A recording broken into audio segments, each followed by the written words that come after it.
Are you into strange and spooky? Then you need to check out Shadow Market on June 27th from 10 a.m. to 5 p.m. at the Manchester Event and Visitor Center in Manchester, Tennessee. It's just a short drive from Nashville.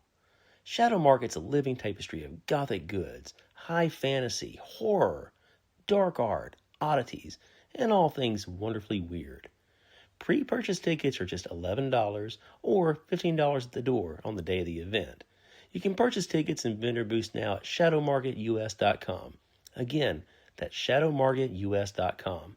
And be sure to follow Shadow Market on Facebook at facebook.com/shadowmarketus. Stay spooky.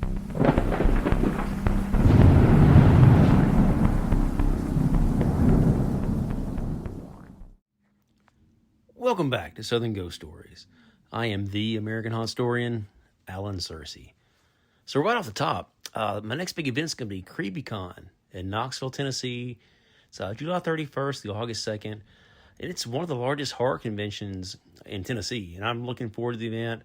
And I hope I see some of you guys out there. I saw some of you guys at Lexington on a Scare Fest a few weeks ago. And love talking to you guys about spooky stuff. And, it's fun. I do this podcast, but when I can see people and, put a name with a face and talk to them in person, it's a lot of fun, man. I enjoy doing this. And I do this for you guys and appreciate every single one of you. So anyway, today for Tennessee Tales Tuesday, we're going to stick around my neck of the woods, Nashville. And man, this one is nuts. I've written about a lot of weird, wild stuff in Music City, but this one may take the cake. People living in Nashville, they drive down Ben Allen Road every day. It's up in North Nashville, and hundreds of thousands of commuters go down it. But there aren't many people who actually know who Benjamin Allen really was.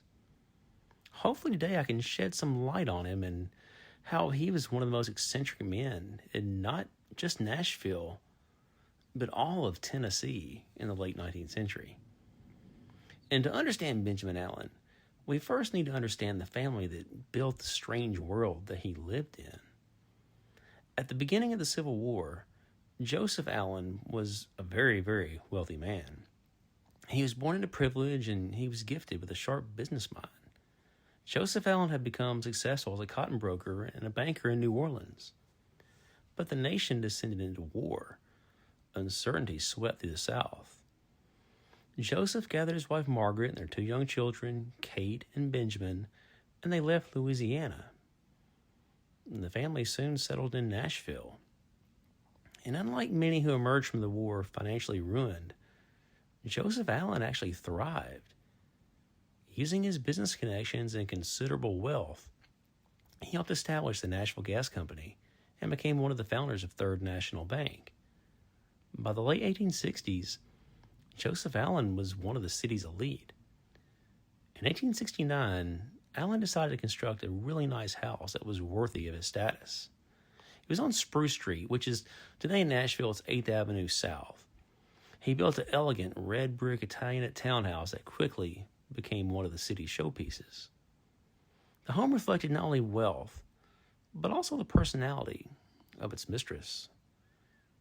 Margaret Allen was obsessed with cleanliness. Visitors recalled that when her children entered the house, servants immediately removed their shoes and replaced them with slippers before they could track dirt onto the polished floors. One story was legendary around Nashville. During a dinner party, a guest casually turned toward a window and spit tobacco. But there's one little problem. The window wasn't open. The glass was so spotless he couldn't tell it was there. The tobacco hit the pane, the room, and erupted in laughter. For a brief time, life seemed perfect. Then tragedy arrived. On June 4th, 1880, Joseph and Margaret's daughter, Kate, she died from smallpox. She was gone at a young age. The loss devastated the family. All the love, all the hopes, all the attention that had been once divided between two children now focused on just one, Benjamin. And nobody could have predicted what exactly that would mean. Benjamin Allen wasn't like other young men from Nashville's upper class. From an early age, he displayed unusual intelligence. He was curious, creative, and deeply independent. His parents sent him to college, expecting him to study subjects appropriate for a future businessman. Instead, Benjamin quit. He returned home and began pursuing topics that fascinated him: astronomy, astrology, philosophy, alchemy, art, religion, ancient mysteries, and eventually the occult. Benjamin became obsessed with collecting rare books from around the world. He acquired texts from India and Asia, volumes discussing mysticism, black magic, ancient religions, hypnosis, palmistry, spiritualism. Anything unusual immediately captured his attention. As Nashville entered the era of electric lights and industrial progress, Benjamin Allen was studying subjects that seemed centuries old. Yet despite his eccentric interests, he remained a member of Nashville society. His parents encouraged him to get married, and eventually he fell in love with Susan Dorothy Perkins. Known as Sue, she lived nearby and came from a very respected family. She was outspoken. Like Benjamin, she was quite independent. She's also 8 years older, and a widow of a Confederate soldier. Although she wasn't exactly what Joseph and Margaret envisioned for their beloved son, they eventually approved. The couple married. Joseph and Margaret moved into a smaller home across the street. And Benjamin and Sue, they inherited the grand Spruce Street mansion. And what happened inside that house, it would become Nashville legend and lore for many years to come. Unlike most men, Benjamin Allen never needed to work for a living. He didn't need a job. His family's fortune ensured his financial security. So instead, he pursued whatever interested him. Behind the mansion, he built a workshop. Inside, he spent countless hours creating elaborate metalwork and jewelry. Benjamin was very, very talented, good with his hands. He designed ornate chalices, decorative plates, pens, jewelry. He even specialized surgical instruments for physicians. His craftsmanship earned widespread admiration. Perhaps his most famous creation was an extraordinary ceremonial sword covered in jewels and diamonds. The sword became central to Scottish Rite Masonic ceremonies and symbolized Benjamin's rising stature within the organization. He eventually achieved the rank of 33rd degree Mason, then received the Grand Cross, the highest honor available within Scottish Rite Masonry. To many, Benjamin Allen was a brilliant artist and philanthropist. He donated to charities. He supported orphanages. He helped those in need. But there was another side to his reputation, one that frightened people. Children crossed the street when they saw him. Neighbors whispered about him. Stories followed him everywhere. Because Benjamin Allen wasn't merely known as a craftsman, he was known as a magician. The stories surrounding Benjamin Allen became increasingly bizarre. One rumor claimed that a decorative vase simply appeared after he wished for it. Another insisted that his jeweled ceremonial sword moved throughout the house by itself. It was like a supernatural guard dog, protecting valuables, watching intruders, patrolling empty rooms. The sword just moved around all by itself. Then there was the Buddha. According to local legend, Benjamin attended a performance by a Persian mystic visiting Nashville. After the show, he met the performer backstage. The mystic attempted to give him priceless golden Buddha statue, but Benjamin refused. The statue contained an uncut diamond embedded in its head. It was worth a fortune. The mystic insisted, but Benjamin, he still declined. The performer finally explained that his teacher had instructed him to carry the Buddha around the world until he found the right person. Benjamin Allen was that person. Yet Benjamin, he wouldn't accept it. The next day, while working in his shop, the mansion's butler answered a knock at the door. Outside sat the statue. No note, no explanation. only a glimpse of a man in a turban disappearing around a corner. Benjamin finally, begrudgingly, accepted the gift. He placed it on a shelf inside his library. Years later, the statue would be connected to one of the strangest incidents ever reported inside the house. Among all the claims surrounding Benjamin Allen, one stood above the rest: hypnosis. Unlike ghosts and moving furniture, hypnosis was real, and many prominent Nashvillians believe Benjamin had mastered it. One famous story involved a porter at Nashville's Tulane Hotel. The young man bragged that nobody could hypnotize him. It was impossible. Well, Benjamin Allen, he accepted the challenge. Afterward, the porter became convinced Benjamin's voice remained inside his head. Days later, he quit his job and left Nashville altogether. Another story involved a local engraver. The man repeatedly awoke during the night with an overwhelming sensation that Benjamin was calling to him. Each time he traveled to Spruce Street, and each time he allegedly found Benjamin just waiting for him. Doctors occasionally sought Benjamin's help with patients unable to tolerate anesthesia. He would hypnotize them into a sleep-like state. Even Sarah Taylor, wife of Governor Robert Love Taylor, reported consulting him for debilitating migraines. According to the story, Benjamin cured her through suggestion and hypnosis. These tales elevated Benjamin's reputation beyond that of a wealthy eccentric. People began wondering whether he truly possessed unusual supernatural powers. Well, then came the séances. And that's when things became terrifying. The séances took place inside the Allen dining room. Typically, only a handful of participants ever attended. The room remained mostly dark, and an oil lamp in the hallway provided the only illumination.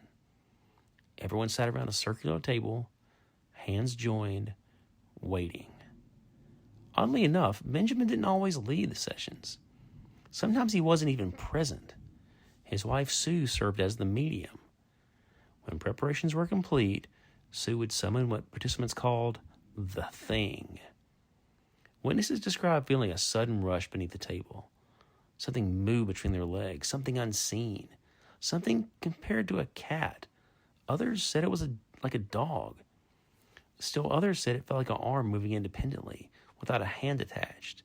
The thing tugged at socks, unbuttoned shoes, grabbed ankles. And then things escalated. Tables lifted into the air. Furniture shook. People claimed they were physically shoved by invisible forces. One night, a tremendous crash echoed through the house. Guests feared the furnace had exploded. And as they hurried to the mansion, they discovered furniture overturned inside Benjamin's library. The golden Buddha had been hurled across the room. The stories grew increasingly unbelievable. But perhaps none was stranger than what happened to a skeptical attorney. During one séance, the lawyer felt something brushing against his leg beneath the table. Curious, he reached down. According to his own account, his hand touched a huge, hairy creature. Instantly, it lunged at him. The terrified attorney bolted from the room. He grabbed his hat and sprinted from the house, certain that some monstrous beast was chasing him. Another guest turned on the lights during an encounter, and nothing was there. Yet afterward, he claimed the thing followed him home. For several nights in his blankets, they were pulled away from him while he slept. And then there was the smell. Guests described the nauseating sulfur odor during these séances. It's like rotten eggs, brimstone, like something infernal. The stench became so powerful at times that windows and doors had to be open. People became physically ill at the Allen house. Some fled the property. Others never ever returned. The séances became famous throughout Nashville. Newspapers even mentioned elaborate social gatherings hosted by the Allens. The legend was growing, and Benjamin Allen was the center of it. In 1910, something changed.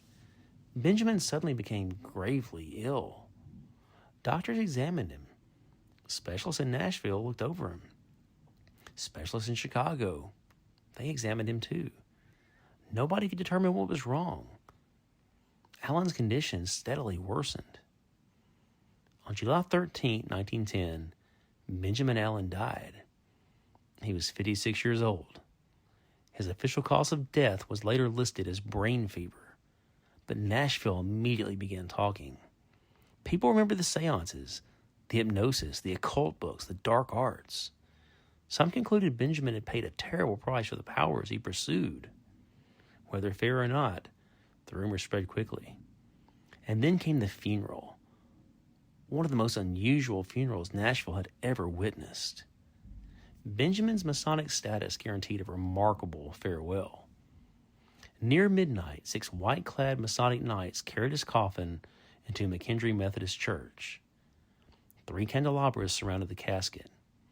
White roses rested above his famous jeweled sword. Knights with drawn swords paced beside him. More than 100 men wearing black robes entered carrying candles. They formed a semicircle around the coffin. When midnight arrived, a trumpet sounded. The ceremony began. For 70 minutes, ritual and symbolism filled the darkened church. Then the presiding officer struck an iron cross 3 times. The service ended. The knights quickly disappeared into the Nashville night. The following day, a public funeral was held at the Allen home before Benjamin was buried in Mount Olivet Cemetery. His life was over, but the mystery remained. So what was the thing? More than a century later, we're left with that question. What actually happened inside the Allen mansion? Was Benjamin Allen a clever illusionist? A skilled hypnotist capable of influencing witnesses? A wealthy eccentric surrounded by gullible believers? Or was there truly something moving through those dark rooms? Something grabbing ankles? Something throwing furniture? Something that chased terrified guests into the night? The house is long since gone. After Sue Allen moved away, the mansion briefly served as a boarding house before being demolished in the 50s.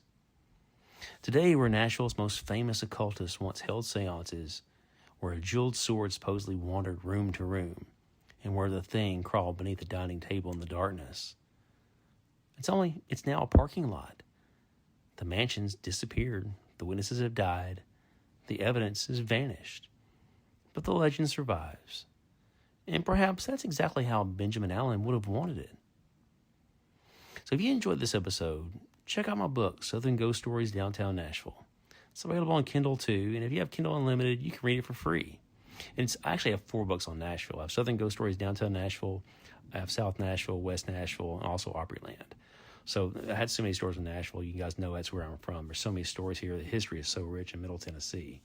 So, and speaking of my books, make sure you head over to Amazon and pick up my latest one, Pistols at Red River, the Andrew Jackson Doolin story. Just something fun about dudes dressing up in suits and going to a field to shoot each other. Anyway, please make sure you leave a review and subscribe to the podcast. It really helps more than people think. When you guys leave reviews, it helps the algorithm and more people get exposed to us. So, one more question for you. Have you guys been to Monster City Madhouse yet? MonsterCityMadhouse.com. Their new shirt, man, it's a whole lot of fun. The Bride of Frankenstein has spoken, and she may just have a point. The Mini Monsters tee throws together a chaotic crew of pint-sized creatures, creepy cuteness, and vintage Halloween cartoon vibes in one gloriously weird design. Featuring tiny vampires, little mummies, swampy troublemakers, and one very unimpressed bride rocking the legendary line, "Boys are gross." Not sure about that, but that's what the shirt says.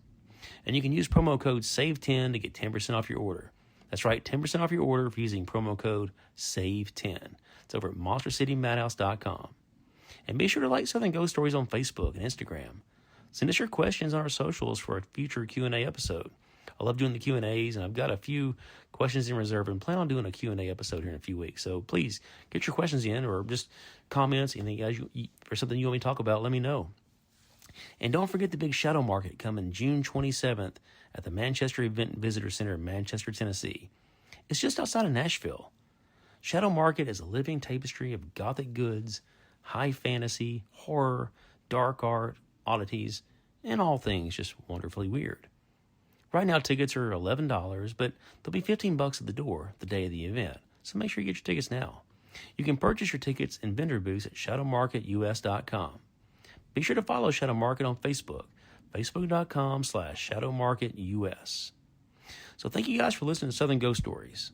I'm Alan Searcy, the American Historian, and I'll see you guys tomorrow for another show.